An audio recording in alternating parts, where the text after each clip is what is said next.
आजच्या व्हिडिओमध्ये आपण हरभऱ्याच्या डाळीचं मोकळं बेसन कसं बनवायचं हेच बघणार आहोत. तर चला तर त्यासाठी लागणारं साहित्य बघूया. इथे मी हरभऱ्याची डाळ घेतली आहे भिजवलेली.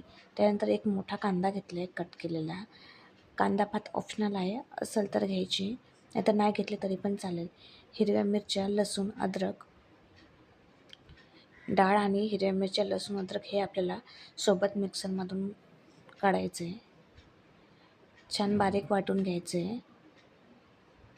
हे बघा, अशा पद्धतीने एकदम बारीक वाटून घ्यायचे आहे. आता कढईमध्ये तेल ठेवूया. तेल छान तापल्यानंतर जिरे, मोहरी, कढीपत्ता टाकूया.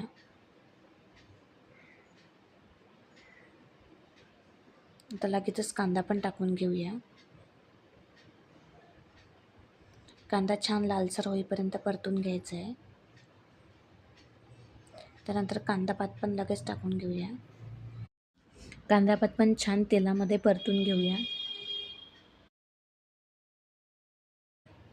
थोडी हळद टाकायची आहे.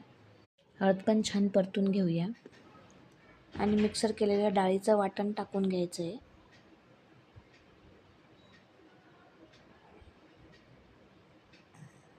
लगेचच मीठ पण टाकून घेऊया आणि छान मिक्स करायचं आहे.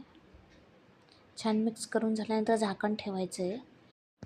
2-2 मिनटाला सारखं झाकण काढून चेक करायचं आहे, म्हणजे कढईला चिटकणार नाही. हे बघा, छान असं मिक्स करून घ्यायचं आहे. झाकण काढून सारखं चम्मच दिल्यानं काय होतं, कढईला चिटकत नाही. परत झाकण ठेवायचं आहे. आता यामध्ये आपण लगेचच कोथिंबीर पण टाकून घेऊया. हे बघा, छान असं मोकळं झालं आहे आपलं बेसन. हे भाकरीसोबत किंवा चपातीसोबत गरम गरम खायला खूप छान लागतं. यामध्ये सोबत कढी बनवली तर उत्तमच.